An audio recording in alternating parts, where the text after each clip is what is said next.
Queremos dar início à aula da classe dos jovens do segundo trimestre do ano de 2020, lição de número 6, o encontro com Deus, do dia 10 de maio de 2020. Nós estamos ao longo desse trimestre estudando sobre o livro de Josué, esse homem a qual Deus levantou para guiar o povo hebreu, o povo de Israel, a conquistar a terra prometida. É com alegria que estaremos aqui alguns minutos trazendo uma palavra de reflexão, um ensino da palavra do Senhor aos queridos.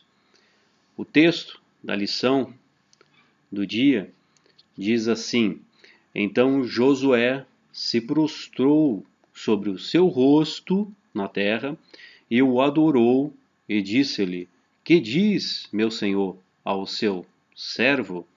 Josué, então, se dirigindo a Deus, né? A síntese quer dizer: ninguém que tem um encontro com Deus permanece da mesma maneira. Sempre Deus transforma o homem e a mulher de Deus.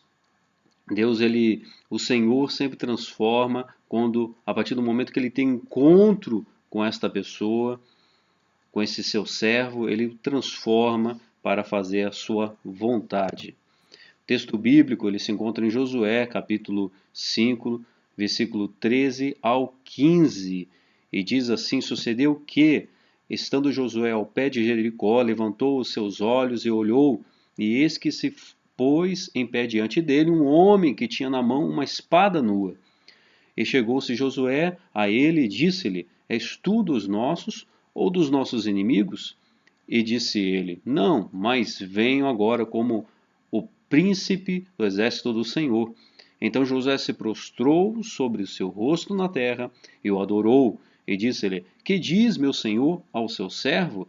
Então disse o príncipe do exército do Senhor a Josué: Descalça os sapatos de teus pés, porque o lugar em que estás é santo.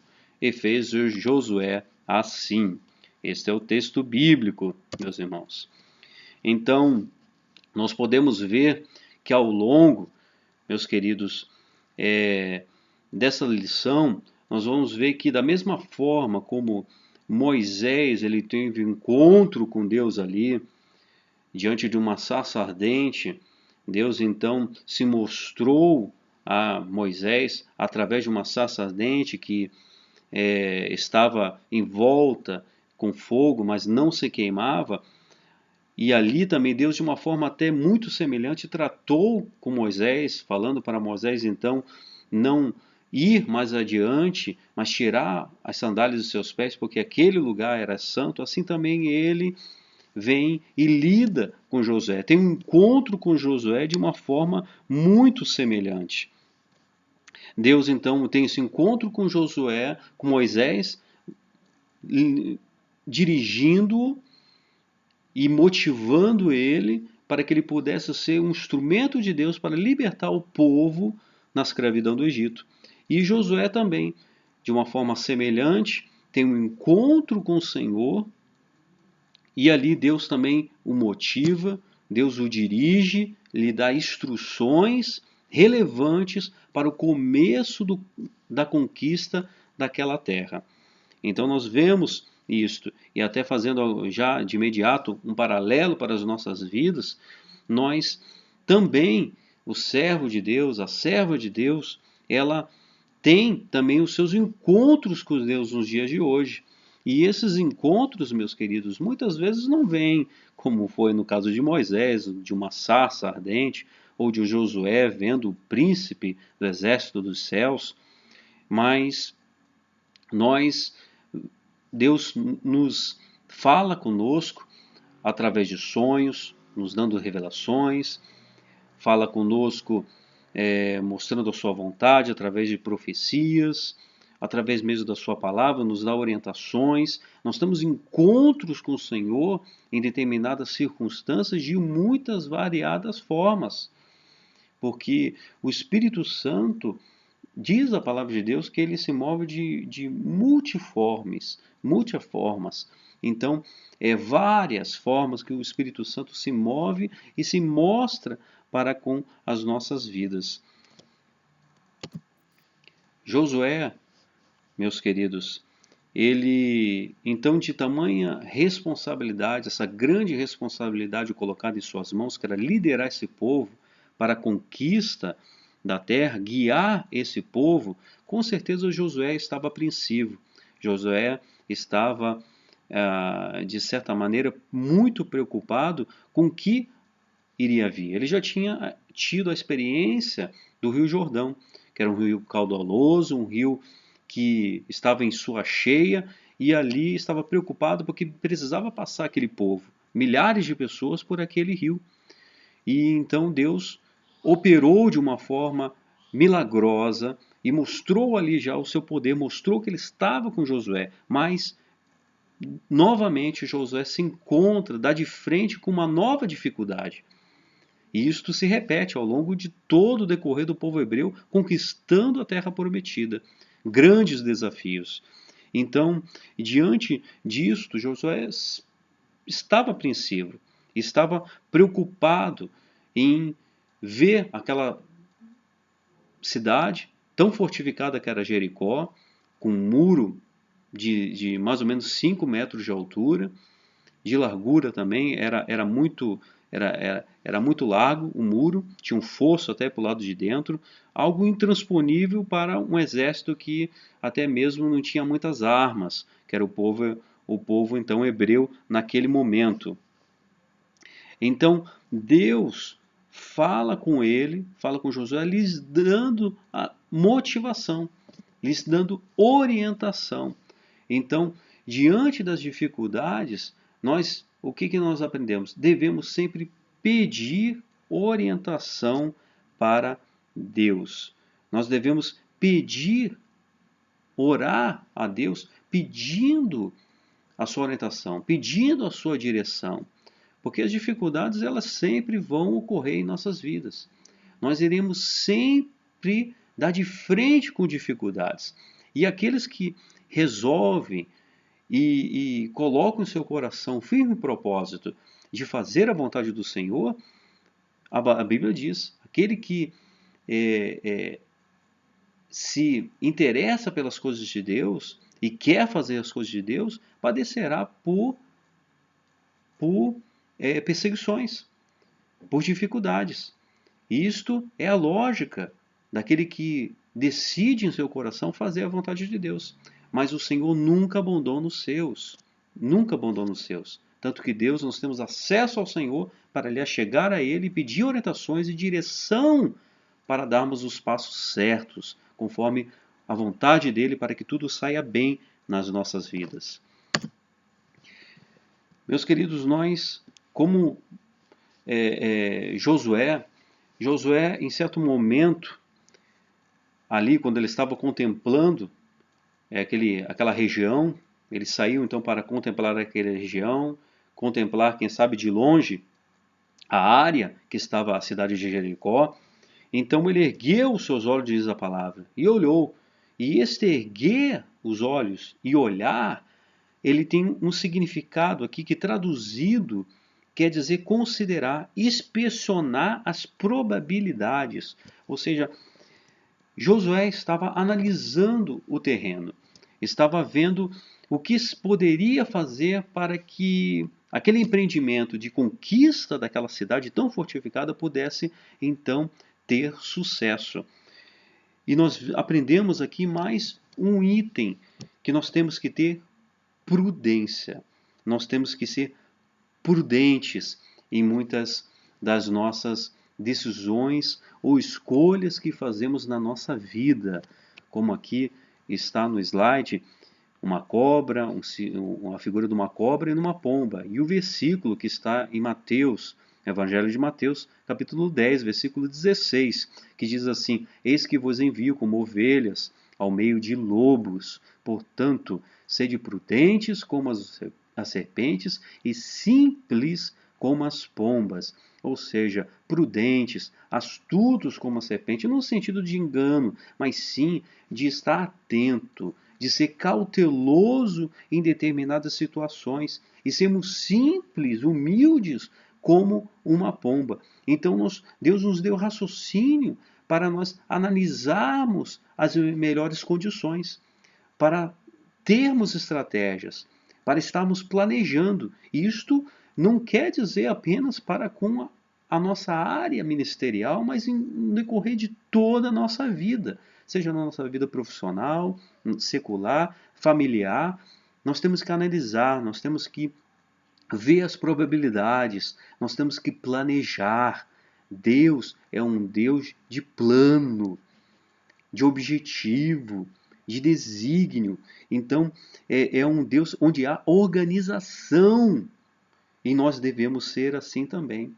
E prudência, cautela, nos diz muito nos momentos também de emoção.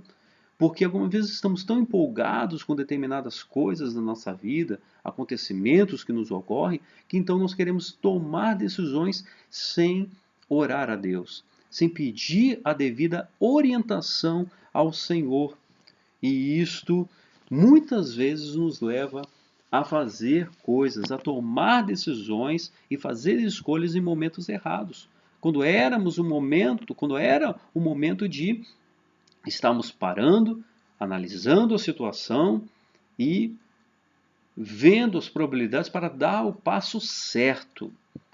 Então, nós não devemos ser levados pela emoção. Prudência e cautela é diferente dos momentos de emoção. Diz em certo estudo, isso não é novidade para ninguém, que quando nós estamos no momento de emoção, palavras que são ditas, ou coisas que nós decidimos, ou escolhas que fazemos, 99% está errado. As escolhas estão erradas. Ou palavras ditas foram ditas em um momento errado, porque fomos levados por um momento de emoção. Então, nesses momentos, tenhamos prudência, cautela, ou seja, prudentes como serpentes, simples, humildes como pombas. Também a lição diz que Deus escolhe, meus queridos, pessoas íntimas dele para grandes propósitos. O que é pessoas íntimas? Aquela pessoa que tem comunhão com ele, aquela pessoa que encontra o seu descanso nele, nos colos do Altíssimo. Aquele que quando realmente está cansado do seu dia a dia, não corre para outras coisas, outros fins, mas encontra o seu descanso no Senhor. E é o melhor descanso para as nossas vidas, estarmos na presença do Senhor. E temos que aprender até então a cultivar isto. E Deus escolhe essas pessoas íntimas para grandes propósitos. Nós vemos a figura de Noé. Noé era um homem íntimo de Deus. Noé, pela fé, construiu uma arca. Imagina a forma como falavam dele, ou estavam ali ultrajando ele pelo fato de ele estar construindo uma arca a qual muito longe do mar ou de um rio, mas Noé, pela fé, creu nas palavras do Senhor e pôde obedecê-lo, ter forças para então fazer a vontade do Senhor. Nós vemos também Davi, pela fé, enfrentou o gigante Golias. Então nós vemos que as pessoas íntimas do Senhor, e Davi era íntimo do Senhor, são usadas por Deus para grandes propósitos. O Senhor levanta esses com grandes planos para que a sua vontade seja realizada e feita. E tantos outros exemplos na Bíblia, podemos aqui dizer José, Daniel, e homens que Deus usou de uma forma poderosa.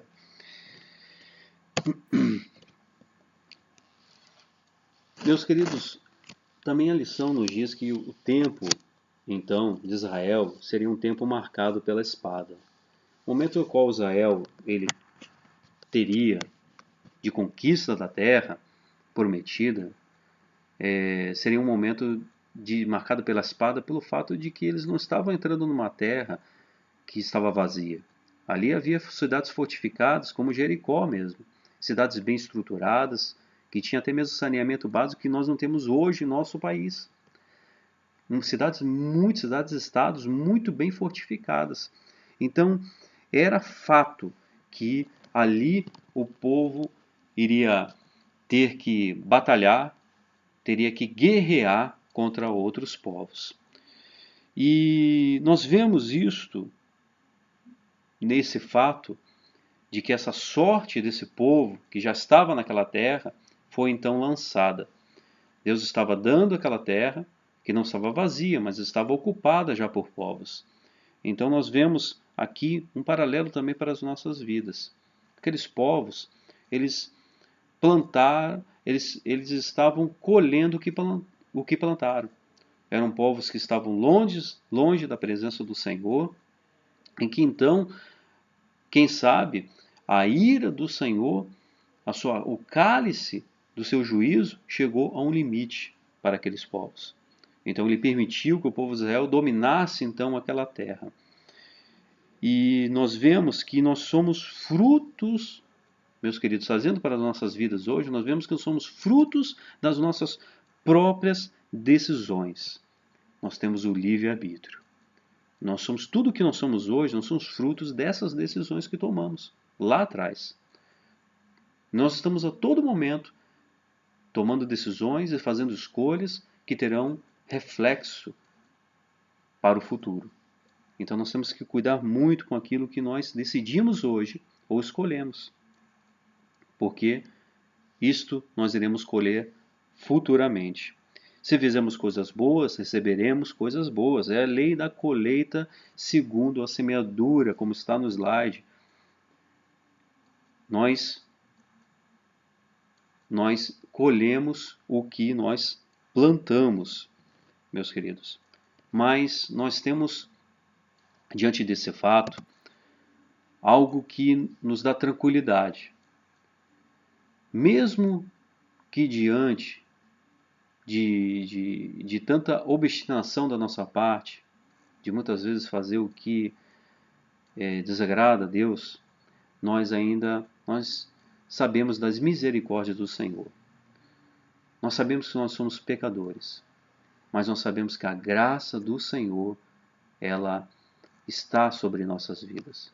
Não que nós iremos aqui usar a graça como um tapete, para o qual nós varremos a sujeira quando nós nos vemos incomodados com essa sujeira. Mas nós sabemos que nós somos pecadores e que podemos recorrer ao Senhor em momento oportuno. E nós temos que confiar nessas misericórdias do Senhor. Diz a palavra do Senhor que as misericórdias do Senhor são novas a cada manhã. Grande a sua fidelidade. Então nós temos que confiar na misericórdia e na graça do Senhor para com as nossas vidas. Em nome do Senhor Jesus. Diz assim a palavra do Senhor em Mateus 11, capítulo 11, versículo 28. Vinde a mim, todos que estáis cansados e oprimidos, e eu vos aliviarei. Meus queridos, nós por muitas vezes pecamos e tomamos escolhas e tomamos decisões erradas em momentos inoportunos. Mas nós sabemos que Deus ele é tão misericordioso que até mesmo diante de certas circunstâncias a qual nós fazemos de errado, nós temos consequências, Deus ele transforma. Ele converte estas consequências, esses nossos erros, em bênçãos. Quando nós recorremos a Ele, quando nós pedimos misericórdia dEle, quando nós nos quebrantamos diante dEle. Porque como diz ali, vinde a mim, todos que estáis cansados e oprimidos, e eu vos aliviarei. Foi Jesus que disse isso. E nós temos que ir diante do Senhor Jesus, quando estamos nesses momentos, e dizer, Senhor, tem misericórdia da minha vida, porque estou cansado, porque estou oprimido, o mundo está me oprimindo, o mundo está me apertando. E temos a certeza que Jesus nos aliviará de todas as circunstâncias e irá tirar todo o nó que está em nossas vidas, que nós mesmos geramos pelas nossas escolhas e decisões. Confiemos em Deus, em nome do Senhor Jesus. Diz mais a lição que então Deus pediu para Josué tirar os seus sapatos, ou seja, as suas sandálias, porque o lugar em que ele estava era santo. E aqui eu coloquei um versículo que diz assim, que está em Salmos 51, verso 17: os sacrifícios para Deus são o espírito quebrantado. A um coração quebrantado e contrito não desprezarás, ó Deus. E o que eu, de uma forma paralela, trago também para as nossas vidas, meu querido e minha querida irmã, é que nossa reverência, ela não pode estar apenas nas manifestações exteriores. Tem muitas pessoas que se arrumam muito bem para a igreja, cumpre um segmento litúrgico muito reto, muito bonitinho, mas o seu coração está muito longe de Deus. Nós temos esse exemplo dos doutores da lei, dos fariseus, que ali tinham suas longas vestes, seus filactérios, que anunciava